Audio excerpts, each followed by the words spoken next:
ఇందాకలే వచ్చింది ప్రోమో, అది చూసిరు కదా. సో ఎంత మందికి అది రైట్ రాంగ్ అనిపిస్తుంది అంటే నాకైతే 100% ఇమానుయల్ తప్పే. ఎందుకంటే ఇద్దరు వచ్చి తనుజాని నామినేట్ చేస్తామంటే ఒక్కటైనా నీకు ఉంచుకోవాలి కదా.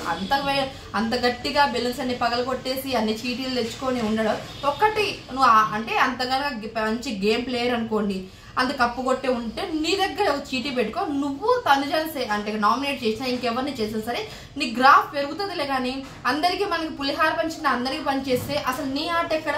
అంటే నువ్వు బర్నీ గారిని పంపించింది సేఫ్ గేమ్ అంటే ఆయన ఉంటే ఎక్కడ? సో నీ ప్లేస్ తను కొట్టేస్తాడేమో అని తనని సేవ్ చేయకుండా రాముని సేవ్ చేయాలి. ఎందుకంటే ఎలాగో పోతాడు కదా 2-3 వారాల్లో అన్నట్టు ఆయన సేవ్ చేశారు. తనుజాని అంటే ఇద్దరు వచ్చి నేను తనుజాని నామినేట్ చేస్తానని అలాంటి పాయింట్స్ ఉన్నాయంటే దగ్గరోడైనా తెలిసిన వాడైనా బెస్ట్ ఫ్రెండ్ అయినా ఎవరైనా చెప్తేనే మార్చుకుంటారు. నేను బయట వచ్చి చెప్తేనే మార్చుకుంటారంటే అదెక్కడ లాజిక్? 100% సో ఇమానుయల్ తప్పు అంతే.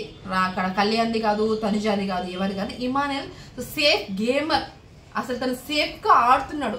ఆట ఫైన్ ఇవ్వడం కాదు, మాటల్లో కూడా ఉండే మనిషిది కూడా కరెక్ట్ పాయింట్స్ ఉంటేనే మనం మాట్లాడాలి.